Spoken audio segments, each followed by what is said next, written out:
உலகெங்கும் வாழுகிற மாதா தொலைக்காட்சியின் பிரியமான சொந்தங்களே, உங்கள் ஒவ்வொருவருக்கும் எங்களுடைய அன்பான வணக்கங்கள்.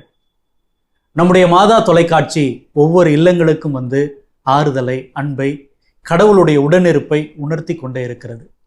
அந்த வரிசையில் இல்லத்தில் இறையாட்சி என்கின்ற இந்த சிறப்பு நிகழ்ச்சியின் வழியாக உங்களை சந்திப்பதில் மிகுந்த மகிழ்ச்சி அடைகிறோம்.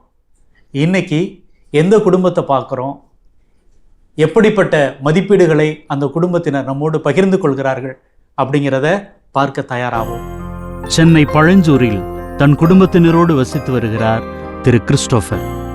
கட்டிடக்கலை நிறுவனமான சர்க்கார் ஃபவுண்டேஷனில் பங்குதாரரான இவர் தனது வாழ்க்கையின் முன்னேற்றத்திற்கு இறையருளே முழு காரணம் என்கிறார். தனது குடும்பத்தினரிடம் மட்டுமல்லாமல் தன் பணியாளர்களிடத்திலும் இறையாட்சியின் மதிப்பீடுகளை விதைத்து வருகிறார். இல்லத்தில் இறையாட்சி நிகழ்ச்சியில் திரு கிறிஸ்டோபர் குடும்பத்தினரை சந்திப்பதில் மாதா தொலைக்காட்சி குடும்பம் மகிழ்ச்சி அடைகிறது. அண்ணா வணக்கங்கண்ணா. வணக்கம் ஃபாதர், நல்லா இருக்கீங்களா? ரொம்ப நல்லா இருக்கிறேங்கண்ணா. அண்ணா, நம்ம குடும்பத்தை பற்றி கொஞ்சம் பகிர்ந்துக்கங்கண்ணா. யார், என்ன பண்ணுறீங்க? என்னுடைய பெயர் கிறிஸ்டோபர். நான் வந்து சர்க்கார் ஃபவுண்டேஷன்ஸ் அப்படிங்கிற ஒரு கம்பெனியில் பார்ட்னராக இருக்கேன். நான் MBA அண்ட் MSW படிச்சிருக்கிறேன். எனக்கு 58 வயது ஆகிறது. என்னுடைய மனைவி, என்னுடைய துணைவி திருமதி நிர்மலா மேரி, அவங்க கோயம்புத்தூரை சார்ந்தவர்கள். அடுத்தது என்னுடைய தந்தை 87 வயது திரு கஸ்பார் அவர்கள். அடுத்தது என்னுடைய மூத்த மகள் மோனிஷா இமாக்குலேட், அவங்க அமெரிக்காவில் இருக்கிறாங்க. இப்பொழுது என்னுடைய பேர குழந்தையை வயிற்றில் தாங்கி இருக்கிறாங்க. மே மாசத்துல அந்த குழந்தை பிறக்க இருக்கிறது, அதனால இங்கே வந்திருக்காங்க. அடுத்தது என்னுடைய 2வது மகள் நிஷா. அடுத்தது என்னுடைய 3வது மகள் ஜெசிகா ஆக்னஸ். அடுத்தது என்னுடைய மகன் ஜோஷுவா ஜான் ஃபாதர். ரொம்ப அற்புதமான குடும்பம். வாழ்த்துக்கள். கடவுள் உங்களை நிறைவாக இன்னும் தொடர்ந்து ஆசீர்வதிக்கணும். மாதா தொலைக்காட்சி குடும்பத்தின் சார்பாக எங்களது மனமார்ந்த அன்பினையும் வாழ்த்துக்களையும் தெரிவித்துக் கொள்கிறோம். ஆனால் உங்களை பொறுத்தவரை இறையாட்சி அப்படின்னா நீங்கள் எதை சொல்லுவீங்க? கடவுள் நம்மளை இந்த உலகத்தையும் இந்த உலகத்தில் நம்மையும் ஒரு நோக்கத்தோடு தான் படைச்சிருக்கிறார். அந்த நோக்கத்தை நாம் புரிந்து கொண்டு இந்த உலகத்திலே கடவுள் ஆட்சி செய்கிறார். இந்த உலகம் கடவுளால் படைக்கப்பட்டது. இந்த நோக்கத்திற்காக தான் என்ன படைச்சிருக்கிறார், என்ன குடும்பத்தை படைச்சிருக்கிறார், இந்த ஒவ்வொரு காரியங்களையும் படைச்சிருக்கார் அப்படிங்கிறத புரிஞ்சுக்கிறதா என்னை பொறுத்தவரையில் இறையாட்சியை நான் புரிந்து கொள்ளும் விதமாக இருக்க முடியும். அப்படி புரிந்து கொண்டு அதற்கு ஏற்ற முறையில் என்னோட வாழ்க்கை நடத்த நான் முயற்சி செய்யும் பொழுது நான் இறையாட்சிக்கு உட்பட்டவனாக மாறுறேன் அப்படிங்கிறது என்னுடைய கருத்து ஃபாதர். சரி, இப்போ உங்களுடைய பார்வை எப்படி இருக்குது? நீங்கள் இறையாட்சி அப்படின்னா என்னம்மா சொல்லுவீங்க? நமக்கு கடவுள் இந்த உலகத்துல ஒரு பர்பஸோட தான் நம்மளை படைச்சு அனுப்பிச்சிருக்காரு. அதை நம்ம என்னன்னு தெரிஞ்சுக்கிட்டு அது தெரிஞ்சுக்க நம்மளால முடியாது நிறைய சமயங்கள்ல. ஸோ அதுக்காக நமக்கு பெற்றோர்கள், உற்றார் உறவினர்கள் எல்லாத்தையும் கொடுத்துருக்காங்க. ஸோ அவங்க வழியாகவும் நம்ம கடவுளை தேடுறது வழியாகவும் அதை தெரிஞ்சுக்கிட்டு நம்ம கடவுள் நமக்கு கொடுத்துருக்கிற வழியில வாழ்றது தான் இறையாட்சி. அது வழியா திரும்ப கடவுள்கிட்ட போய் நம்ம சேரணும். இப்போ உங்கள்கிட்ட ஒரு கேள்வி. நாங்களாம் புதுநன்மை படிக்கும்போது ஒரு கேள்வி இருக்கும், கடவுள் மனிதனை எதற்காக படைத்தார் அப்படின்னு. அந்த இதுக்கு பதில் யாருக்காவது தெரிந்தா கொஞ்சம் சொல்லலாம். சின்ன குறிப்பிடத்தில் இருக்கும் இந்த கேள்வி. கடவுளை அறிந்து, நேசித்து, சிநேகித்து, அதனால் சேவித்து, அதனால் மோட்சத்தை அடையும். சூப்பர் சூப்பர், ரொம்ப அழகா சொன்னீங்க. அவங்களுக்கு வாய்ப்பே கொடுக்கல, நானே இதை சொல்றேன், இவ்வளோ ஈஸியான கேள்வி அப்படின்ட்டு. அப்போ அப்பா சொன்னது, அக்கா சொன்னது அதே தான். என்னன்னா, கடவுள் இந்த உலகத்தில் மனுஷனை படைச்சிருக்கிறதனோட பர்பஸே என்ன அப்படின்னா அவரை அறிந்து கொள்வதற்கு, அவரை தெரிந்து கொள்வதற்கு அப்படிங்கிறது. நீங்கள் எங்கம்மா கடவுளை தெரிஞ்சுக்கிட்டீங்க, எங்கே அறிஞ்சுக்கிட்டீங்க? லைஃப்ல நிறைய இன்சிடென்ட்ஸ் இருக்கு. ஸோ அதில் குறிப்பாக உங்களுடைய குடும்பங்களில் நீங்கள் கடவுளை ஃபீல் பண்ண தருணம் அப்படின்னா எதை சொல்லுங்க? அது இப்போ சின்ன விஷயமா இருக்கலாம். இப்போ நமக்கு உடம்பு சரியாமல் இருக்கும் போது நம்ம அப்பா அம்மா நம்ம கூட இருக்கிறது, என்னோட சிப்ளிங்ஸ் கூட இருக்கிறது, தாத்தாவோட ப்ரேயர்ஸ். ஸோ ஃபேமிலியாக சேர்ந்து அவங்க இருக்கும் போதே இது கடவுள் அவங்க வழியா என் கூட இருக்கிறாரு, அது எனக்கு ஆறுதலா இருக்கிறாரு அப்படின்னு சொல்லிட்டு அந்த மாதிரி கூட என்னோட எக்ஸ்பீரியன்ஸ். ஓகே, அது நம்ம குடும்பத்தில் சொல்றீங்க. வெளியில எங்கேயாவது எனக்கு இந்த நேரம் இந்த மூமெண்ட் ஐ ஃபீல் கடவுள் வந்து என் கூட இருந்தார் அப்படின்னு ஏதாவது உங்களால் சொல்ல முடியுமா? குடும்பத்தில் மட்டும் இல்லாமல் பிறர் நம்ம மேலே காட்டுற கரிசனை, பரிவு, அன்பு, அது முதல் தடவை பார்க்குறவங்களா கூட இருக்கலாம். ஸோ அந்த மாதிரி மனுஷங்க நம்மக்கிட்ட காமிக்கும்போது கடவுளோட அன்பை உண்மையாக முழுமையாக அவர்களை பார்க்குறேன். யூத்துக்கு வந்து ப்ரேயர் வந்து ஒரு மிகப்பெரிய சவாலாக தான் இருக்குது. வேறு பொழப்பு இல்லை, எங்கள் அப்பா தொல்லை தாங்கலை, அம்மா தொல்லை தாங்கலை. அப்படி பார்க்கும்போது நீங்கள் எப்படிப்பட்ட ஒரு யூத்? அந்த விதத்தில் பார்த்தா லைக் இப்போது இருக்கிற யூத் படி நாங்கள் வந்துட்டு கொஞ்சம் டிஃப்ரெண்ட்டாக இருக்கோம் தானே சொல்ல முடியும். மற்றவங்களையும் அதுக்கு ஏற்ற மாதிரி டிஃப்ரெண்ட் அப்படிங்கிறதுக்கு எங்களுக்கு கொஞ்சம் அர்த்தம் சொன்னீங்கன்னா நல்லா இருக்கும். ப்ரேயருக்கு டைம் இல்லாத மாதிரி இருப்பாங்க, எங்கள் டைமே இல்லை ப்ரேயர் பண்ணுறதுன்ற மாதிரி இருப்பாங்க. பட் எல்லாரும் இல்லை, பட் சில பேர் அப்படி இருப்பாங்க. பட் நாங்கள் அதுக்குன்னு டைம் ஒதுக்கி பண்ணுறது வந்து very good very good very good. அதுதான் நான் கேட்டேன். என்னன்னா இன்னைக்கு நிறைய இளைஞர்கள் எங்களுக்கு நேரம் இல்லை அப்படி இப்படின்னு இருக்கும்போது, இப்படி வந்து ஒரு யூத் இல்லை, எங்கள் குடும்பத்தோடு சேர்ந்து நாங்கள் இது ஒரு விஷயத்தை கற்றுக்கிட்டோம் அப்படிங்கிறது இருக்குது. இப்போ நான் தாத்தாட்ட ஒரு கேள்வி கேட்குன்னு நினைக்கிறேன். இப்போ நீங்கள் வந்து உங்கள் பிள்ளையை வளர்க்குறது உங்களுக்கு கடவுள் பக்தியில், கடவுள் நம்பிக்கையில் அவங்கள வளர்க்குறது ஒரு வகையில் உங்களுக்கு மிக எளிதாக கூட இருந்திருக்கும். இப்போ உங்கள் பேர பிள்ளைகள் வந்து கடவுள் நம்பிக்கையில், இறை பக்தியில் ரொம்ப நல்லா இருக்கிறாங்க அப்படின்னு நீங்கள் ஃபீல் பண்ணும்போது எப்படி நினைக்கிறீங்க? அதாவது எப்போதுமே என்னை பொறுத்த வரைக்கும் இறை திருவுளம் அப்படிங்கிறது தான் முக்கியம். இறை திருவுளத்துக்கு நம்ம கட்டுப்பட்டு நடக்கும்போது நம்மளை சுற்றி இருக்கிறவங்களுக்கு நான் மாடலாக இருக்கணும். இப்போ நான் மாடலாக இருந்தால் தான் மற்றவங்களுக்கு அது எடுத்துக்காட்டான வாழ்க்கையாக இருக்க முடியும். இப்போ என் பிள்ளைகளுக்கு நான் வளர்ந்து வந்தது போல் இப்போ நான் இந்த நான் பேர பிள்ளைகளோடு தான் இருக்கிறேன்.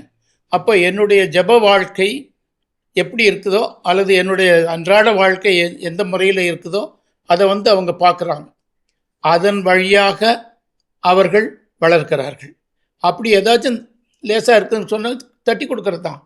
தட்டுறது திட்டுறது இல்லை. இல்லை அதான் நான் சொல்ல வந்தேன். தட்டுறதுன்னா தோலில் தட்டுறது ஒரு தட்டுறதா, தலையில் தட்டுறது ரெண்டுமே உண்டு. அப்படியே அவங்கள்ட்ட கொடுங்களேன். உங்கள் இல்லத்தில் இந்த இறையாட்சி அப்படின்னு சொல்கிறோம்ல, இதை வந்து நீங்கள் எப்படி ஃபீல் பண்ணுறீங்க? நிச்சயமாகவே ஆண்டவர் தான் எங்கள் குடும்பத்தை வழி நடத்துகிறார். அவர் தான் எங்கள் குடும்பத்தின் தலைவர். அவருடைய திரு இருதயத்துக்குள்ளாக தான் எங்கள் குடும்பத்தை ஒப்பு கொடுத்துருக்கோம். ஸோ அதில் வந்து எந்தவித மாற்று கருத்தே கிடையாது. ஸோ எதாக இருந்தாலுமே நாங்கள் பெரியவங்களாகட்டும், பிள்ளைங்களுக்கு சொல்லித்தரதாகட்டும், மாமா சொன்ன மாதிரி தான் நாங்கள் ஒரு ரோல் மாடலாக இருந்து, ஏன்னா நம்ம சொன்னால் பிள்ளைங்க செய்வாங்க, நம்ம செய்தால் தான் செய்வாங்க.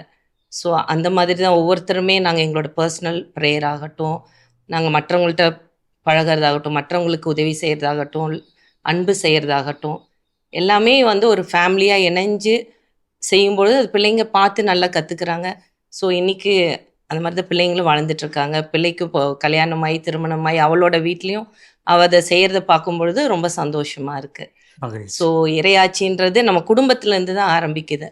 ஸோ இதை வந்து அவங்க வெளியே போய் ஒவ்வொரு பிள்ளைங்களுமே அதை வெளியே போய் அவங்க ப்ரொபகண்டா பண்ணுற பாரிஷில் வெளியே அவங்களோட திறமைகளை அவங்களுடைய பேச்சில் வழி நடத்தையில் அது மாதிரி காட்டுறது நிச்சயமாகவே ரொம்ப சந்தோஷமாக இருக்குது. ரொம்ப ரொம்ப நன்றி. நம்முடைய குடும்பம் ஒரு புறம் இருந்தாலும் கூட இன்னைக்கு உங்களுடைய உழைப்பு இருக்குது. நீங்கள் அதில் சந்தித்த நிகழ்வுகள் பயங்கரமாக இருக்கும். அதில் அந்த கடவுளை நீங்கள் எப்படி ஃபீல் பண்ணியிருக்கிறீங்க? உங்களுடைய உழைப்பு, இதை கொஞ்சம் எங்களோட பகிர்ந்துக்கங்களேன். ஆக்சுவலி இப்போ எனக்கு திருமணமாகி 30 ஆண்டுகள் இந்த வருஷத்தோட முடிஞ்சிருக்கு ஃபாதர். நான் ஏற்கனவே சொன்ன மாதிரி இந்த சர்க்கார் ஃபவுண்டேஷன்ஸ் அப்படிங்கிறது, இதற்கு முன்பாக சர்க்கார் கன்ஸ்ட்ரக்ஷன்ஸ், அப்புறம் அதுக்கு முன்னாடி சர்க்கார் என்ஜினியர்ஸ் அண்ட் கன்சல்டன்ட்ஸ், அதுக்கு முன்னாடி சர்க்கார் இன்ஜினியரிங் என்டர்பிரைசஸ்ன்ட்டு நானும் என்னுடைய பிரதன்லாவும் பார்ட்னர்ஸாக இருக்கோம், திரு ஆரோக்கியராஜ் அவர்கள். இப்போ எங்களுக்கு 30 வருடம் ஆகிடுச்சு திருமணம் ஆகினா, அதுக்கு முன்னாடி 1 வருஷத்துக்கு முன்னாடி நாங்கள் வந்து இந்த பார்ட்னர்ஷிப் ஆரம்பித்தோம். ஸோ என்னுடைய தங்கையின் கணவர் அவர், நான் வந்து ஸோ 2 பிரதர் இன் லாஸ் நாங்கள் சேர்ந்து இந்த பிஸ்னஸ் பண்ண தொடங்கின பொழுது இந்த வளர்ச்சியெல்லாம் நாங்கள் நினைக்கல. அப்போது பிஸ்னஸ் அந்த மாதிரி காரியங்களை தான் நினச்சோம். எனக்கு அதுக்கு முன்னாடி நான் வேலை செஞ்சுட்டு இருந்தேன். அதுக்கப்புறம் தான் இந்த பிஸ்னஸ்க்குள்ளே வந்தேன். ஸோ பிஸ்னஸ்னால் என்ன அப்படிங்கிறதே என்னுடைய பிரதனில் தான் எனக்கு கற்றுக் கொடுத்தார். பட் அடிப்படையில் ஒரு காரியம் இன்னைக்கு இந்த 30 வருஷத்தில் நான் திரும்பி பார்க்கும் பொழுது, அது குடும்பமாக இருந்தாலும் சரி, இந்த பிஸ்னஸாக இருந்தாலும் சரி, எப்படி வந்து திருமணத்தில் நானும் என்னுடைய மனைவியும் ஒருவருக்கொருவர் பிரமாணிக்கமாக இருக்கிறோமோ, அப்போ எனக்கு நடுவில், எனக்கும் அவர்களுக்கும் நடுவில் கடவுள் இருக்கிறார் அப்படிங்கிற ஒரு உணர்வு இருக்கிறது. அப்போ ஏதாச்சும் நான் தப்பு பண்ணேன்னா என்னை கையை பிடிச்சி அவர் இழுப்பார், அவங்க தப்பு பண்ணால் அவர் கையை பிடிச்சி இழுப்பாங்கன்ட்டு. அதற்கு ஈக்குவலான ஒரு ஒரு ஒரு ஒரு காரியமாக தான், ஒரு உறவை தான் நான் என்னுடைய பிஸ்னஸையும் பார்க்குறேன். எனக்கும் என்னுடைய பார்ட்னருக்கும் நடுவில் வந்து ஆண்டவர் இருக்கிறார் அப்படிங்கிற ஒரு உணர்வு. ஆனால் அந்த உணர்வு எப்போ வந்துச்சு அப்படின்னு சொல்லி சொன்னால், என்னுடைய மனைவி சொன்ன மாதிரி இந்த சாலக்குடி அனுபவம் அப்படிங்கிறது 1995 முதலாக நாங்கள் சாலக்குடி போன பிறகு தான். அதுக்கப்புறம் அடுத்த வருஷத்தில் என்னுடைய பார்ட்னரும் போயிட்டு வந்தார், என்னுடைய பிரதர்லாவும் போயிட்டு வந்தார். அதற்கு அப்புறம் தான் எங்களுடைய வாழ்க்கையில், எங்களுடைய குடும்ப வாழ்க்கையாக இருந்தாலும் சரி, எங்களுடைய பிஸ்னஸ் வாழ்க்கையாக இருந்தாலும் சரி, ரெண்டும் ஒரு ட்ராக்ல அப்படியே பேரலாக போக ஆரம்பிச்சிது. ரெண்டுலேயுமே ஆண்டவருடைய வழி நடத்துதலை எங்களால் பார்க்க முடிஞ்சிருக்கு. அதனால் இது வந்து இந்த இடத்துல வந்து என்னோட குடும்ப வாழ்க்கையிலையோ அல்லது பிஸ்னஸ் லைஃப்லேயோ இந்த இடத்துல கடவுளை எடுத்துட்டு தனியாக என்னால் அது பார்க்க முடியறதில்லை. அஃப்கோர்ஸ் இப்போ அதுவும் இந்த 30 வருடமான அருமையான அனுபவத்துக்கு அப்புறம் அதை என்னால் பார்க்க முடியல. இந்த ரெண்டுலேயுமே அவருடைய வழி நடத்தல முழுக்க எங்களால் அறிக்கை செய்ய முடியுது. உண்மையிலேண்ணா, அதான் நான் எப்பொழுதுமே ஒன்று நினைப்பேன். பெரும்பாடு பெண்ணாக இருக்கட்டும், கனானேய பெண்ணாக இருக்கட்டும், இல்லை இயேசுவை சந்தித்த சக்கேவாக இருக்கட்டும், எல்லாருமே இருக்கட்டும், அந்த ஒரு செகண்டு தான் அவங்க வாழ்க்கையை புரட்டி போடும். அதனால் நீங்கள் சொன்னாப்புல நம்ம கத்தோலிக்க குடும்பங்கள் இயேசுவை சந்திக்கிற தருணங்களை ஏதாவது ஒரு வகையில் உணரணும். அதுதான் உங்கள் வாழ்க்கையில் நீங்கள் உணர்ந்திருக்கிறீங்க. அப்போ கடவுளை பயங்கரமாக பிடிச்சிட்டு இருந்திருக்கிறீங்க. அதை ஒவ்வொரு நாளும் நீங்கள் தியானிக்கிறது, வாழ்ந்து காட்டுறது தான் உங்களுடைய வாழ்க்கையில் ரொம்ப அற்புதமான பகுதியாக நான் பார்க்கிறேன். இல்லை ஃபாதர், நீங்கள் சொல்கிறது நிச்சயமான உண்மை. இதில் வந்து என்னுடைய வாழ்க்கையில் இந்த பிஃபோர் கிரைஸ்ட் ஆஃப்டர் கிரைஸ்ட்னு சொல்கிற மாதிரி இந்த கடவுளை நாம் நேர்முகமாக நேரடியாக சந்திக்கிறதுக்கு முன்னாடி என்னுடைய அறிவை, என்னுடைய படிப்பை, என்னுடைய டெசிஷன் மேக்கிங்கை இதை மட்டும்தான் ஃபாலோ பண்ணிட்டு இருந்த மாதிரி எனக்கு ஒரு ஃபீலிங் இருந்துச்சு. ஆனால் அதற்கப்புறம் ஏறக்குறைய அந்த ஒரு 1995 2001 வரைக்கும் அந்த அந்த அந்த காலகட்டத்தில் ஆண்டவர் வந்து he came into our lives directly, முழுமையாக வந்தார். முழுமையாக வந்துட்டு ஒன்று நீ நான் செய்யட்டுமா அப்படிங்கிற ஒரு கேட்கக்கூடிய ஒரு உணர்வு எங்களுக்குள்ளே வந்தது. அதை இல்லை சொன்னேன், ஆண்டவரே நான் இது வரைக்கும் நான் இப்படி வேணா இருந்தது பரவாயில்ல, இனிமேலே என்னுடைய வாழ்க்கையை நீங்களே வழி நடத்தி செல்லுங்க. நீங்கள் வந்துட்டா ஒரு குழந்தையா இருக்கிறேன். என்னுடைய குடும்பத்தில் நான் ஒரு தகப்பன், என்னுடைய மனைவிக்கு நான் ஒரு கணவன், என்னோட கம்பெனியில் நான் ஒரு பார்ட்னர் அப்படின்னு இருந்தால் நீங்கன்னு வந்துட்டீங்கன்னா நான் ஒரு குழந்தையா இருக்க விரும்புகிறேன் அப்படின்னு சொல்லி நானா டிக்ளேர் பண்ணேன் சார். அந்த டிக்ளேர் பண்ண பிறகு அவர் செஞ்சுட்டு வந்திருக்கக்கூடிய காரியங்கள் தான் இதுவரைக்கும் என்னென்ன வெற்றிகள் எங்களுடைய வாழ்க்கையில் கிடைச்சிருந்தாலும் அத்தனை வெற்றிகளும் அவருடைய கருணையினால் கிடைத்தது. தோல்விகள் எங்களுடைய தவறுகளினால் நடந்துச்சு அப்படின்னு நினைக்கிறேன். இப்போ உண்மையிலுமே எனக்கு ஒரு பெரிய சவாலாக இருக்குது. நீங்கள் ஒரு ஸ்டேட்மெண்ட் அழகாக சொல்கிறீங்க. தவறுகள் என்னால் நடந்தது, வெற்றிகள் கடவுள் கொடுத்தது அப்படின்னு சொல்லியிருக்கிறீங்க. இதை நீங்கள் எப்படிமா பார்க்குறீங்க? உங்களால் அப்படி புரிஞ்சிக்க முடியுதா? அப்பா வந்து இப்படிப்பட்ட ஒரு புரிதலோட ஒரு அற்புதமான ஒரு கம்பெனியில் ஒரு பார்ட்னராக இணைந்து ரொம்பவே நல்லா செஞ்சிட்ருக்குறாங்க. நீங்கள் இதை வந்து அந்த ஸ்டேட்மெண்ட்டுக்கு வந்து நீங்கள் என்ன பதில் சொல்லுவீங்க இக்கால தலைமுறையா? இது வந்து எங்களுக்கு கற்றுக் கொடுத்த ஒரு லெசன், லைஃப் லெசன். எங்கள் பேரண்ட்ஸ் எனக்கு கற்றுக் கொடுத்தது அப்பா அம்மா வழியா. ஸோ இது வந்து என்னை பொறுத்தவரையில் அது உண்மைதான். கடவுள் நல்லவர். அவர் எப்பயுமே நமக்கு வந்து தீமை செய்கிறது கிடையாது. நம்ம பாவத்தில் விழாதபடி தான் நம்ம பார்த்துக்கிறாரு. ஸோ நம்மளுடைய வாழ்க்கையில் நடக்கிற ஒவ்வொரு விஷயமே, நம்ம நல்ல விஷயமா இருந்தாலும் கெட்ட விஷயமா இருந்தாலும் நம்ம கடவுளை அட்ரிபியூட் பண்ண முடியாது. he is always good. So அப்போது நான் எப்போ என்னோட தவறுகளுக்கு நான் பொறுப்பெடுத்துக்கிறேனோ அப்போ தான் நான் திருத்திக்க முடியும். ஸோ அப்போ தான் நான் திரும்ப என்னோட நல்ல வாழ்க்கையில் வாழ முடியும். அவங்களோட பிஸ்னஸில் பார்க்குற ஒவ்வொரு விஷயமே வெற்றிகளாக கடவுளுக்கு ஆட்ரிபியூட் பண்ணும்போது தான் அது வந்துட்டு கடவுள் வழியாக வந்தது நமக்கு ஒரு ஹியூமிலிட்டி வருது. நம்ம வந்து அப்போ ஹியூமிலிட்டி இல்லைன்னா வாழ்க்கையில் முன்னேற முடியாது அப்படிங்கிறது எனக்கு அப்பா அம்மா கற்றுக் கொடுத்த ஒரு விஷயம். ஆனால் உண்மையிலேயே கடவுளுடைய அருளும் ஆசீரும் உங்களோடும் நம்முடைய இந்த அற்புதமான குடும்பத்தோடு இருக்கிறத பார்க்க முடியுது. உங்களுடைய வாழ்க்கையில், குறிப்பாக உங்களுடைய தொழிலில் உங்களுடைய வளர்ச்சியை பற்றி கொஞ்சம் பகிர்ந்துக்க முடியுமா? நிச்சயமாக ஃபாதர். நாம் இப்போ இருக்கக்கூடிய அதே சூழ்நிலை தான் எங்களுக்கு 30 வருஷமாக இருந்துச்சு அப்படின்னு சொன்னால் கடவுளுடைய அன்பை புரிஞ்சிக்கக்கூடிய வாய்ப்பு மிக மிக கம்மியாக இருந்திருக்கும். நாங்கள் வந்து பிஸ்னஸை முதல்ல ஆரம்பித்த பொழுது, நான் சொன்ன மாதிரி 1993 94 இது ஆரம்பித்த பொழுது பெரிய முதலீடு அப்படிங்கிறது ஒன்றுமே இல்லை. நாங்கள் 2 பேருமே ஃபர்ஸ்ட் ஜென்ரேஷன் ஆண்டர்ப்ரனர்ஸ். அவருக்கு அந்த பிஸ்னஸில் கொஞ்சம் அனுபவம் இருந்துச்சு, நல்ல அடிபட்ட அனுபவம் இருந்துச்சு. ஆனால் எனக்கு அந்த மாதிரிலாம் இல்லை. நான் வந்து வீட்டோட குஷனில் இருந்தவன். படிப்பு, ஒரு நல்ல வேலை அப்படின்னு இருந்தது. பட்டு இங்கே வந்த பிறகு 2000 வருடத்தில் தான் நான் சென்னைக்கு குடிபெயர்ந்தேன். இங்கே வந்த பிறகு தான் அது உண்மையிலேயே பிஸ்னஸ்னால் என்ன கஷ்டம், அதில் என்னென்ன மாதிரி காரியங்கள்லாம் இருக்குது, வட்டிக்கு வாங்குறதுனா எவ்வளோ, அந்த வட்டியை திருப்பி கொடுக்கறதுனா எவ்வளவு, ஒரு பைக்குக்கு இன்றைக்கி கார் வச்சுருக்குறோம், நம்ம நினச்ச அளவுக்கு பெட்ரோல் போடுறோம், எல்லாம் பண்ணுறோம். அன்னைக்கு வந்து நானும் அவர் ஆரோக்கியராஜும் பைக்கில் போகும்பொழுது பைக்கில் பெட்ரோல் இருக்காது. பைக்கை சாய்ச்சி வச்சு டேங்க்கில் ஊதுன்னு ஊதி வண்டி எடுத்துகிட்டு போவோம். பெட்ரோல் பங்க்கில் போய்ட்டு 20 ரூபா இருக்கும், 30 ரூபா இருக்கும். அந்த 30 ரூபாய்க்கு பெட்ரோலை போட்டு அதை வச்சு கொஞ்சம் தூரம் போவோம். என்னைக்காச்சும் ஒரு நாள் ஒரு நல்ல சந்தோஷமாக இருந்ததுன்னா ஒரு 100 ரூபாய்க்கு ஒரு பிரியாணி வாங்கி நான், அப்போ என்னோட திருமணம் ஆகலை அப்படிங்கிற டைமில் நானே, என்னுடைய பிரதர்லாம், என்னோட தங்கை சேர்ந்து உட்காந்து சாப்பிடுவோம். அதற்கப்புறம் நான் குடும்பமாக வந்த பிறகும் கூட ஒரு கையில் ஒரு நாம் இதுக்கு இங்கே 2000 வருடத்துக்கு முன்னாடி நான் வர்றதுக்கு முன்னாடி அப்பா அம்மா நாங்கள் எல்லாம் திருச்சியில் நாங்கள் இருந்தோம். அப்போ எனக்கு அந்த ஃபேமிலி பெயின் அப்படிங்கிறது, வருமானங்கிறது ஒரு பெரிய கஷ்டமாக இல்லாமல் இருந்துச்சு. ஆனால் இங்கே வந்த பிறகு நாங்கள் 2 பேரும், இங்கே நானும் என் மனைவி, என்னுடைய பெரிய மகள், என்னுடைய 2வது மகள், அங்கே என்னுடைய தங்கை, கணவர், என்னுடைய பார்ட்னர், தங்கையும் கணவரும் அவங்க மகளும் அப்படிங்கிற ஒரு வாழ்க்கை வாழ்ந்துருக்கும் பொழுது ஒவ்வொரு காரியத்துக்கும் ரொம்ப யோசித்து தான் செலவு பண்ண முடியும். Is it essential, is it necessary அப்படிங்கிற நிறையா கேள்விகளை வச்சு தான் பண்ணோம்.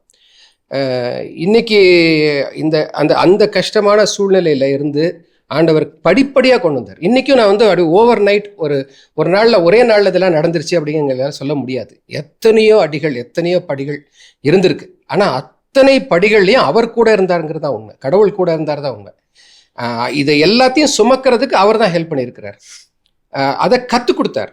ஒவ்வொரு காரியங்களையும் கற்றுக் கொடுத்தார். வட்டியை கட்டினது காலங்களில் இருந்து வட்டி கட்டுறது எப்படி கட்ட போகிறோம், எப்படி செய்ய போகிறோம், ஒரு 1 லட்சம் ரூபா பேங்க் லோன் வாங்குறதுக்காக அந்த பேங்க்கில் இருக்கவங்களோட நாங்கள் எந்த அளவுக்கு நாங்கள் இது பண்ணியிருப்போம் அப்படின்னு எங்களுக்கு தெரியும். இன்றைக்கி பேங்க்கில் வந்து உங்களுக்கு லோன்ஸ் வேணுமா சார் அப்படின்னு சொல்லி கேட்டு எங்களோட பேங்க்கில் அந்த பேங்க் பிரான்ச்சில் நம்பர் 1 டர்ன் ஓவர் அப்படிங்கிற ஒரு ஸ்டேஜுக்கு கொண்டு வந்திருக்கார் அப்படின்னு சொன்னால் நிச்சயமாக இது கடவுளால் நடந்த ஒரு காரியம். ஒன்று, இதில் இன்னொரு பாடம் இதில் சைடில் என்னன்னு சொன்னால், இப்போ நாங்கள் இந்த அளவுக்கு எங்களை ஆண்டவர் கொண்டு வந்திருக்கிறார். அப்போ இதே போல தடுமாறக்கூடிய மற்றவங்களுக்கு எங்களால் இதை சொல்ல முடியும், சொல்லணும் அப்படின்னு நினச்சி தான் நாங்கள் வந்து இந்த அன்பில் சங்கம்னு எங்களுக்கு ஒரு ஊழியம் இருக்குது. எங்கள் கம்பெனியில் எங்களோட சர்க்கார் ஃபவுண்டேஷன்ஸ் நிறுவனத்தின் சார்பில் நாங்கள் ஒரு அன்பில் சங்கம்னு ஒரு ஊழியம், எங்களுக்கு கடவுள் இதை செஞ்சார், எங்களுக்கு இதெல்லாம் செஞ்சார். ஸோ உங்களுக்கு இதை செய்ய முடியும், அவரால் செய்ய முடியும், நீங்கள் கேட்டிங்கன்னா அவர் செய்வார் அப்படிங்கிறத எங்கள் பணியாளர்களுக்கும் எங்களை சார்ந்த ஒவ்வொருவருக்கும் இதை சொல்கிறதுக்கு ஒரு வாய்ப்பாக அந்த அன்பில் சங்கம்ங்கிற ஊழியத்தை நாங்கள் பயன்படுத்திக்கிறோம். ஸோ இன்னைக்கு திரும்பி பார்க்கும் பொழுது இன்னைக்கு கிடைத்திருக்கக்கூடிய இந்த வளர்ச்சி கடவுளால் மட்டுமே நடந்தது அப்படிங்கிறத எங்களால் சொல்ல முடியும். ஃபாதர், ரொம்ப ரொம்ப அழகாக பகிர்ந்துக்கிட்டிங்கன்னா, இப்போது கடவுளால் உங்களுடைய தொழில் ஒரு நல்ல நிலைக்கு அடைஞ்சிருக்குது அப்படின்னு சொன்னீங்க. உங்களுடைய பணியாளர்களோடு உங்களுக்கு இருக்கிற அந்த உறவில் இந்த கடவுளுடைய மதிப்பீடுகளை எந்த அளவுக்கு அவங்கள்ட்ட பதிவு செய்கிறீங்க? நீங்கள் சொல்கிறது ரொம்ப ரொம்ப முக்கியமான ஒரு காரியம் தான் ஃபாதர்.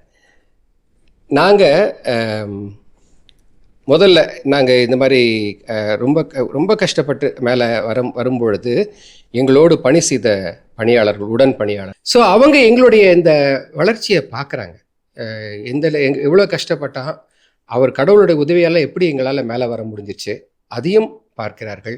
இதற்கு முன்னால் இப்போ நான் வந்து ஒரு காலத்தில் புகைப்பிடித்து கொண்டு இருந்திருக்கிறேன். ஸோ அந்த மாதிரி இருந்த சார் வந்து இப்போ இந்த மாதிரி மாறி இருக்காருன்னா இது கடவுளால் தான் அப்படிங்கிறத அவங்களே புரிஞ்சுக்கிறாங்க. இது நான் ஏன்னா எங்களோட பயணம் செஞ்ச காரணத்தினால, இந்த 25 வருஷம் அவங்களோட பயணம் செஞ்ச காரணத்தினால அவங்களே எங்களை புரிஞ்சுக்கிறாங்க. இது அப்போ அவங்களுக்கு தெரியுது இது வந்து இவங்களோட முயற்சியினால நடக்கலை, இது கடவுளோட முயற்சியினால தான் நடந்திருக்கு, கடவுளுடைய உதவியினால தான் நடந்திருக்கு அப்படிங்கிறத அவங்களும் புரிஞ்சுக்கிறாங்க. ஸோ இந்த விஷயத்தில் அவங்களுக்கு நாங்கள் உதவி செய்ய முடியுது ஃபாதர். எனக்கு கடவுள் உதவி செஞ்சார். உதாரணமாக என்னுடைய நண்பர் நந்தகுமார்னு ஒருத்தர், அவர் இப்போ எங்களோட பர்ச்சேஸ் மேனேஜராக இருக்கார். அவரும் நானும் ஒரு காலத்தில் நாங்கள் 2 பேரும் சேர்ந்து புகைப்பிடித்து கொண்டிருந்தோம். எனக்கு வந்து கடவுள் இந்த விடுதலை கொடுத்தார் அப்படிங்கிறப்ப அவருக்கும் கொடுக்கணும் அப்படின்னு ஆசைப்பட்டேன்.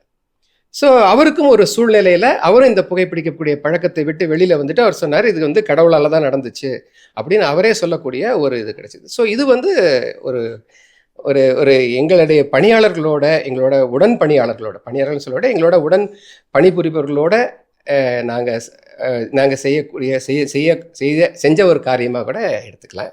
இதற்கும் கடவுளுக்கு தான். இல்லைங்கண்ணா, இப்போ உங்களுடைய அந்த மொழியே ரொம்ப அழகாக இருந்துச்சு. எப்படின்னா, நான் பணியாளர்னு சொன்னேன், நீங்கள் உடன் பணியாளர்னு சொன்னீங்க. அதுவே ரொம்ப அழகு. அதுதான் இந்த சமூகத்துக்கு இன்னைக்கு ரொம்ப ரொம்ப தேவையாக இருக்கிறது. இப்போ இந்த நேரத்தில் நம்ம ஒரு முக்கியமான விஷயத்த உங்கள் குடும்ப முன்னிலையில், இன்னும் சொல்லப்போனால் உலகெங்கு இருக்கிற நம்முடைய மாதா தொலைக்காட்சி குடும்பத்தோட பகிர்ந்துருக்கிறீங்க. ஒரு கெட்ட பழக்கத்திலேருந்து என்னால் வெளியில் வர முடிஞ்சிச்சு, அதுக்கு கடவுளுடைய அருள் இருக்குதுன்ட்டு. இன்னைக்கு நிறையா பெரியவங்கெல்லாம் சொல்கிறாங்க இதெல்லாம் விட முடியலன்ட்டு. அவங்களுக்கு என்ன நீங்கள் சொல்லணும்னு நினைக்கிறீங்க? அன்னை மரியாள் சொன்னது தான், கடவுளால் கூடாதது என்றுமே எதுவுமே இல்லை. சிம்பிளாக என்னால் முடியல அப்படின்னு கையை நம்ம தூக்கிட்டோம்னு சொன்னால் கடவுள் செய்யக்கூடிய அற்புதங்களை நம்ம வாழ்க்கையில் கவுண்ட் பண்ணிகிட்டே இருக்கலாம். என்னுடைய வாழ்க்கையில் என்னுடைய புகைப்பிடிக்கும் பழக்கம் ஏறக்குறைய ஒரு 18 ஆண்டுகளாக இருந்த பழக்கத்தை இன்றைக்கி ஒரு 25 ஆண்டுகளாக அவர் எடுத்து போட்டிருக்காரு அப்படின்னு சொன்னால் அது கடவுள் மட்டும்தான் செய்ய முடியும். ஸோ கடவுள் வந்து இது சொல்கிற மாதிரி தான், நான் வெளியே இருந்து கதவை தட்டுகிறேன், யாராவது கதவை திறந்தீங்கன்னா நான் உள்ளே வந்து அவர்களோட விருந்துன்பேன்னு சொல்கிறார். திருவழிப்பாட்டில் படிக்கிறோம். அதுதான் உண்மை. கடவுள் நமக்கு கொடுத்த மிகப்பெரிய கொடை நம்முடைய சுயாதீனம், நம்மளுடைய இண்டிபெண்டன்ஸ். கடவுளே வேண்டாம்னு சொல்லக்கூடிய உரிமையை கூட கடவுள் நம்மளுக்கு கொடுத்துருக்கிறார். அந்த அளவுக்கு தன்னுடைய சாயலாகவும் பாவனையாகவும் படைச்சிருக்கிறதுனால இஸ் ரெஸ்பெக்டிங் அஸ். ஆனால் என்னால் முடியலப்பா அப்படின்னு நம்ம ஏற்றுக்கொள்ளும் பொழுது எந்த உதவியும் அவர் செய்ய வல்லவராக இருக்கிறார். இதுதான் என்னுடைய, யாராக இருந்தாலும் சரி, இந்த தொலைக்காட்சி, மாதா தொலைக்காட்சி வழியாக இந்த நிகழ்ச்சி பார்த்துட்டு இருக்கக்கூடிய யாராவது ஒருவர் உங்களால் புகைப்பழக்கத்தை விட முடியல, அல்லது குடிப்பழக்கத்தை விட முடியல, அல்லது என்னுடைய மனைவியோட நான் சரியான ஒரு நல்ல வாழ்க்கையை வாழ முடியல, மன்னிக்க முடியல, இப்படின்னு என்னென்ன பலவீனம் நமக்கு இருக்குன்னு நினச்சாலும் அந்த பலவீனத்தை நம்முடைய தகப்பனிடம் சொல்லும் பொழுது, ஒன்று அருமையான நம்ம திருச்சபை நமக்கு கொடுத்துருக்கக்கூடிய ஒரு அருள் அடையாளம் திருவருட்சாதனம், பாவசங்கீர்த்தனம்னு ஒரு காரியம். அந்த நம்ம செய்யக்கூடிய இந்த காரணத்தினால அப்பாவுக்கு மனசு கஷ்டமாக இருக்குது, கடவுளுக்கு மனசு கஷ்டமாக இருக்குங்கிறத புரிஞ்சுக்கிட்டு அவர்கிட்ட போய் நம்ம மன்னிப்பு கேட்டு, ஆண்டவரே என்னால் முடியல, என்னால் இதை செய்ய முடியல, எனக்கு நீங்கள் ஹெல்ப் பண்ணுங்க அப்படின்னு நம்ம கேட்கக்கூடிய தாழ்மை நமக்கு இருந்துச்சுன்னா கடவுள் அலைக்கடல் மாதிரி வந்து நமக்கு உதவி செய்ய தயாராக இருக்கிறார். இதை வந்து இந்த நேரத்தில் இதை சொல்லிக்க, இந்த வாய்ப்பை எனக்கு கடவுள் கொடுத்ததுக்கு நன்றி சொல்ல விரும்புகிறேன். இதுதான் உண்மையாலே ஒரு நல்ல பகிர்வு அப்படின்னு நினைக்கிறேன். ஏன்னா நான் அனுபவித்த ஒன்றை இன்னொரு சகோதரனோ ஒரு சகோதரியோ வாழ்க்கையில் அனுபவிக்கணும்னு நினைக்கிற ஒரு நல்ல மனசு இருக்குது பார்த்தீங்களா, இதுதான் இறையாட்சி. அந்த இது வந்து உங்கள்கிட்டையும் பார்க்க முடியுது, உங்களுடைய இல்லத்திலையும் பார்க்க முடியுது, நீங்கள் பணி செய்கிற இடங்களையும் பார்க்க முடியுது. இல்லை உங்கள் வாழ்க்கையில் இந்த இறையாட்சியின் மதிப்பீடுகள் அப்படிங்கிறதுல ஏதாவது சவாலாக ஃபீல் பண்ணிருக்கீங்களா? அதாவது உதாரணத்துக்கு யாரையும் மன்னிக்க முடியல, என்னால் இப்போ அப்பா அம்மாவுடைய இந்த கருத்துக்கள்லாம் சில நேரத்தில் வந்து ஏற்றுக்க முடியல, நம்ம மனசுக்குள்ளே கூட ஒரு போராட்டம் இருக்கும், மன்னிக்க முடியாத தன்மை, மற்றவங்களுக்கு ஏன் உதவி செய்யணும் அப்படிங்கிற மாதிரி கேள்வி, இது போலலாம் என்னைக்காவது உங்களுக்குள்ள சவால்கள் இருந்திருக்கா? நிறையவே இருந்திருக்கு Very ஃபாதர். good. ஆனா ம். கல்யாணம் ஆனோன்னு அவங்க சொன்னதுதான் கரெக்ட்னு புரிஞ்சிருச்சு. ம்.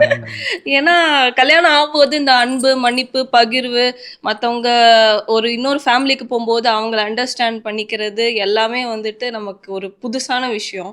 ஸோ முன்னாடி நமக்கு எல்லாமே என்னடா இது நம்ம எல்லாமே நல்லவங்களாவே இருக்கணுமா அப்படிங்கிற ஒரு மைண்ட் செட் இருந்தது. கல்யாணம் ஆனோன்னா இதெல்லாம் பேசிக் குவாலிட்டிஸ் அப்படிங்கிறதே எனக்கு அப்போ புரிஞ்சுது. ஸோ ம். அதே மாதிரி என்னோட ஹஸ்பண்டா இருக்கட்டும், நானா இருக்கட்டும், 2 பேருமே நாங்க கல்யாணத்துக்கு முன்னாடி ஓரளவுக்கு அப்படி இப்படி ஜாலியா அம்மா அப்பா ப்ரேயர் பண்ணுவாங்க, நம்ம பின்னாடி ப்ரேயர் பண்ணுவோம், அந்த மாதிரி இருந்த காலங்கள் இருக்கு. பட் கல்யாணம் ஆனதுக்கு அப்புறம் மொத்தமா டிவைன் ப்ராவிடன்ஸை நம்புற மாதிரி நாங்க யூஎஸ்ல போயிட்டு அந்த ஜாப் மூவா இருக்கட்டும், அங்க இருந்த சிச்சுவேஷன்ஸா இருக்கட்டும், எங்களோட வாழ்க்கையில ஒவ்வொன்றுமே நிறைய விஷயங்கள் எங்களை கஷ்டங்கள் அனுபவிச்சோம். ஒரு வருஷத்துல நிறைய லைஃப் லெசன்ஸ் கத்துக்கிட்டோம். ஸோ அது வழியா கடவுள் வந்து அப்பா அம்மா வழியா பேசுறாரு. நமக்கு அந்த குவாலிட்டிஸ், காட் கிவன் குவாலிட்டிஸ் அப்பா அம்மா வழியா நமக்கு வந்திருக்கு. இது எல்லாமே முக்கியம் வாழ்க்கைக்கு அப்படிங்கிறது எனக்கு தெரிஞ்சு. அப்பா அம்மாவுக்கு நன்றி சொல்லணும், தாத்தாவுக்கு நன்றி சொல்லணும் அப்படின்னா என்ன விஷயத்துக்காக சொல்லுவீங்க?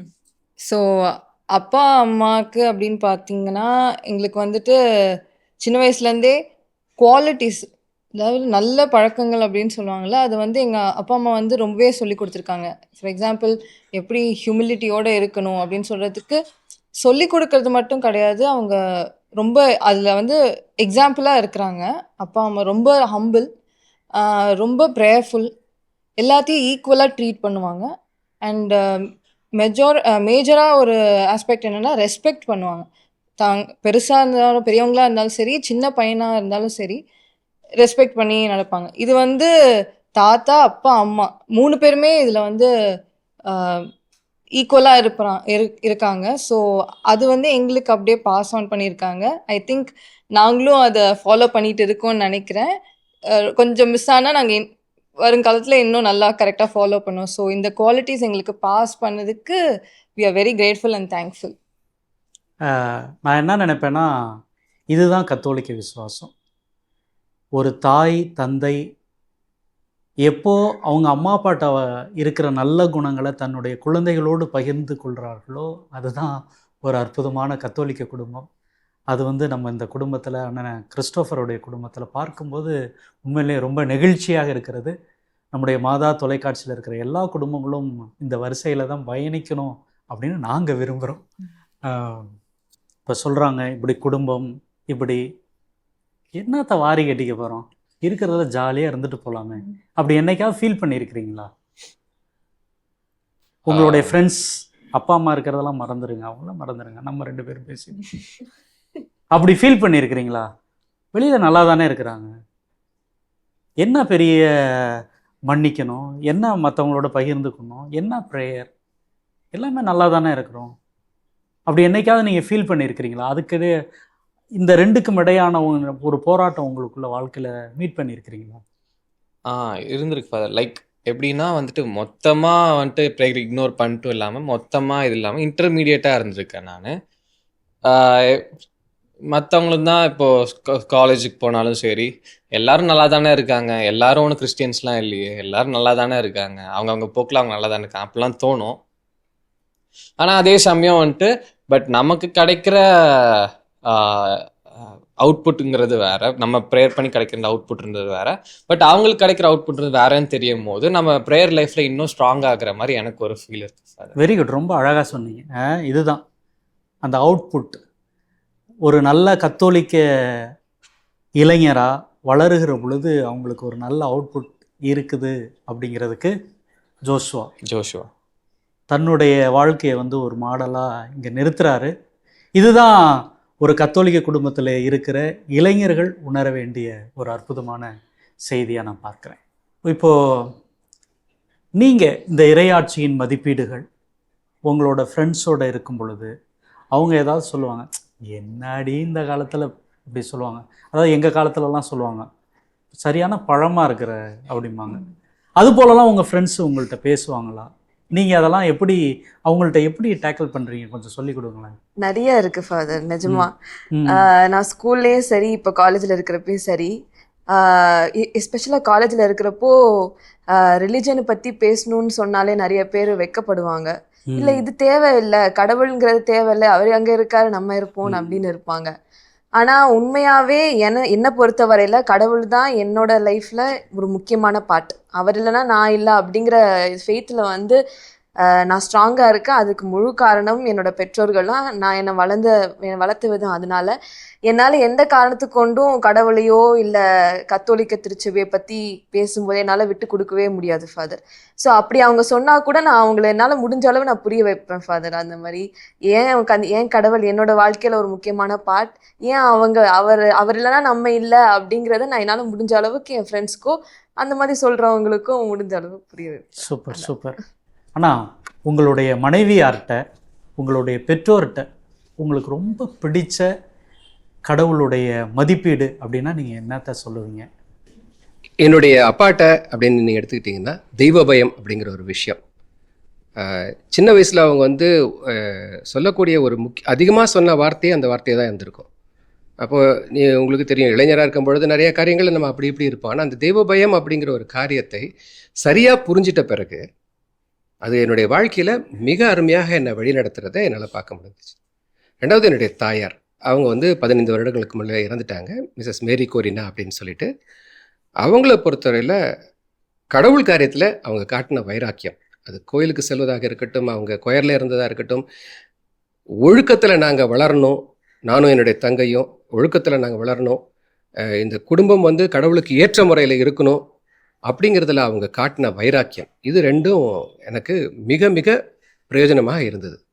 அடுத்தது, என்னுடைய மனைவியை எடுத்துட்டிங்கன்னா அவங்களுடைய தாழ்மை. நான் வந்து கொஞ்சம் அதிகமாக கோவப்படுவேன், அல்லது சில சமயத்தில் தூக்கி எறிஞ்சு பேசுவேன். ஆனால் அதுக்காக அவங்க என்றைக்குமே திருப்பி அவங்க அதை திருப்பி பேசினாங்க அப்படிங்கிறதெல்லாம் கிடையாது. அவங்களுடைய தாழ்மை அது வந்து என்னை ரொம்ப ரொம்ப என்னை மாற்றிச்சுன்னு வச்சுக்கோங்களேன். என்னை மாற்றினதுக்கு அது அவங்களுடைய தாழ்மை மிக மிக காரணமான ஒரு விஷயமா இருந்துச்சு. இந்த 3 மதிப்பீடுகளுமே கடவுள் எனக்கு கற்றுக் கொடுக்கறதுக்கு இந்த 3 பேர்த்து வழியாக பயன்படுத்திக்கிட்டாரு அப்படின்னு தான் நான் நினைக்கிறேன். அது ரொம்ப அற்புதமாக சொன்னீங்க.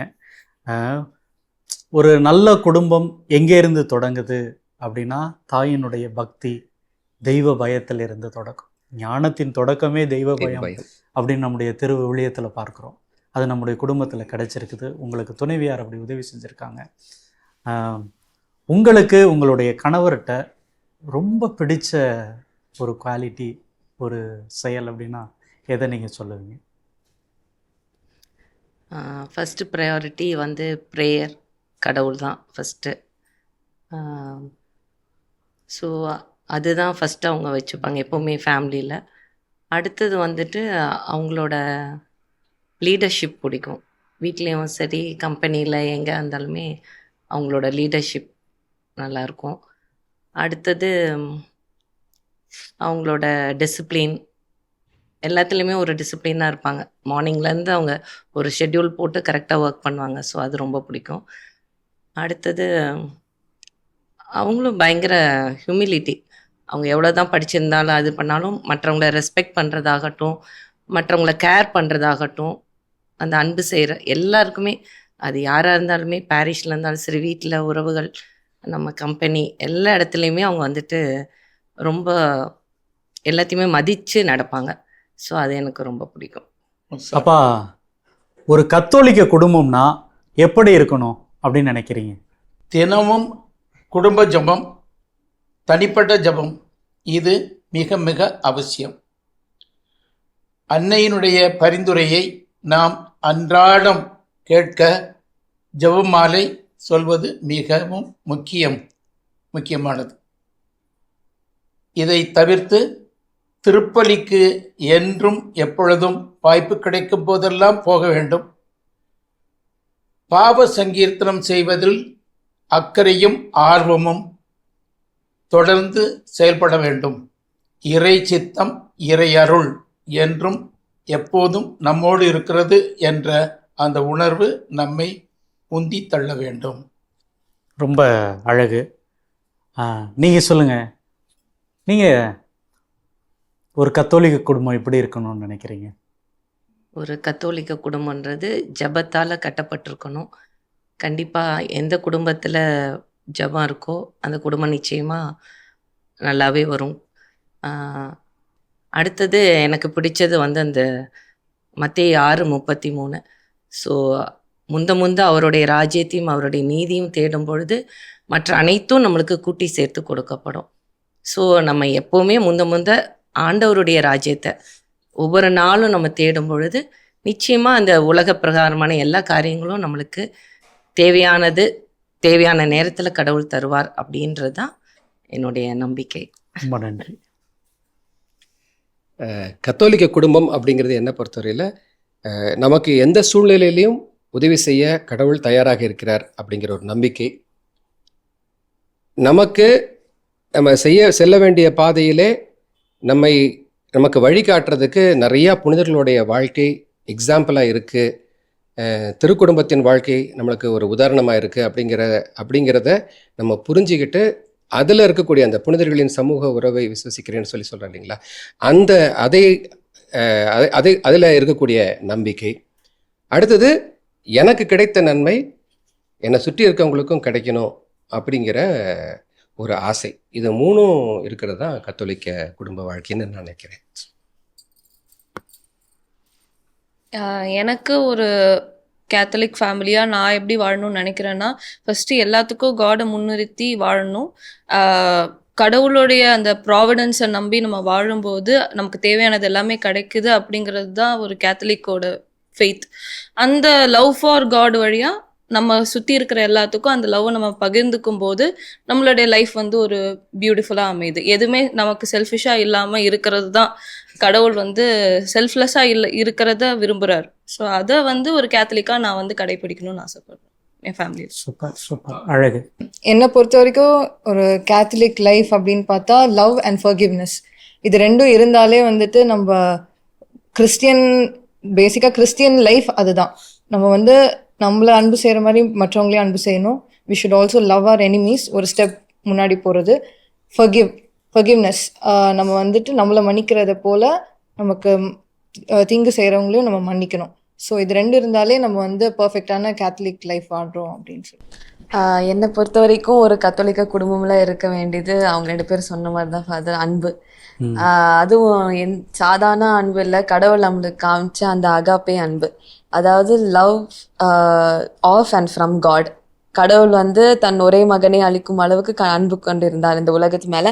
அந்த செல்ஃப்லெஸ் லவ்வை தான் ஒரு கேத்தலிக்கா ஒவ்வொருத்தரும் ஃபாலோ பண்ணணும்னு நான் நினைக்கிறேன் ஃபாதர். அந்த அன்பு வந்து நான் சொல்ற அளவுல மட்டும் இல்லாம அந்த அன்பை குடும்பத்திலையும் மற்றவங்க கிட்டேயும் காமிக்கும் போது அந்த குடும்பம் வந்து மற்ற குடும்பத்துக்கு ஒரு இன்ஸ்பிரேஷனா மோட்டிவேஷனா இருக்கும்போது அது பல குடும்பங்களுக்கு பிரயோஜனம் உள்ளதா இருக்கும் அப்படின்னு நினைக்கிறேன். என்னை பொறுத்த வரைக்கும் ஃபாதர், கிறிஸ்டியன் லைஃப்ங்கிறது வந்துட்டு based on prayer life and sharing நான் சொல்லுவேன். மற்றவங்க சொல்ல மாதிரி ஃபர்கிவ்னஸாக இருக்கட்டும், லவ்விங் அதர்ஸாக இருக்கட்டும், அந்த மாதிரி இருக்கட்டும். பட் என்னை பொறுத்த வரைக்கும் prayer, leading very good prayer life வந்துட்டு ரொம்ப இம்பார்ட்டன்ட் ரோலாக நம்ம லைஃப்பில் இருக்குது. அது நம்மளோட இப்போ நான் காலேஜ் படிக்கிறேன், நான் காலேஜ் ஒர்க்ஸாக இருக்கட்டும், காலேஜ் லைஃபாக இருக்கட்டும், எஜுகேஷ்னல் இதுவாக இருக்கட்டும், என்னோட பர்சனல் லைஃபாக இருக்கட்டும். பட் ப்ரேயர் லைஃப்ங்கிறது இன்னொரு ஸ்டெப் மேலே தான் இருக்கு எப்போவுமே. ஸோ அதில் வந்துட்டு நான் வந்துட்டு ஒரு ஆஸ் அ கிறிஸ்டியனா நான் வந்துட்டு இந்த ப்ரேயர் லைஃப்பை வந்துட்டு இன்னொரு நெக்ஸ்ட் லெவலுக்கு நான் எப்படி கொண்டு போகணும்னு நான் யோசிச்சேன்னா, என்னோட கிறிஸ்டியன் லைஃப் வந்துட்டு நான் இன்னொரு லெவலுக்கு நான் கொண்டு போகலாம். அதே மாதிரி ஷேரிங்காக இருந்தோம் சார். ஸோ ஷேரிங்னா வந்துட்டு எல்லா விதத்துலேயும் ஃபினான்ஷியலாக இருக்கட்டும், அதுக்கு மேலே வந்துட்டு என்னோட ஹாப்பினஸை நான் மற்றவங்க கூட ஷேர் பண்ணுறது வந்துட்டு அதுதான் கிறிஸ்டியானிட்டியோட ரியல் ஹாப்பினஸ் நான் சொல்லுவேன். லைக் ரியல் ஷேரிங்னு சொல்லுவேன். என்னோட ஹாப்பினஸை மற்றவங்க கூட நான் பகிர்ந்துக்கிறது வந்துட்டு இன்னொரு கிறிஸ்டியன் லைஃப் லீட் பண்ணக்கூடிய ஒரு இதுவாக இருக்கும். உண்மையிலேயே இன்னைக்கு உங்கள் குடும்பத்தை சந்தித்ததில், உங்களோட உரையாடியதில் ரொம்ப ரொம்ப மகிழ்ச்சி. கடவுள் நம்மை தொடர்ந்து ஆசீர்வதிக்கணும். அன்பானவர்களே, நம்முடைய அண்ணன் கிறிஸ்டோஃபருடைய குடும்பத்தை பார்த்தோம். அதாவது தெய்வ பயத்தில் தொடங்கின அந்த வாழ்க்கை இன்னும் இன்னும் இன்னும் வளர்ந்து கொண்டே இருக்கிறது, உயர்ந்து கொண்டே இருக்கிறது. அந்த குழந்தைகளும் அதே தெய்வ பயத்தோடு, அதே ஹியூமிலிட்டியோடு, மற்றவர்களோடு பகிர்ந்து வாழ்கிற அந்த ஒரு உணர்வோடு மிக அற்புதமாக வளர்ந்து கொண்டிருக்கிறார்கள்.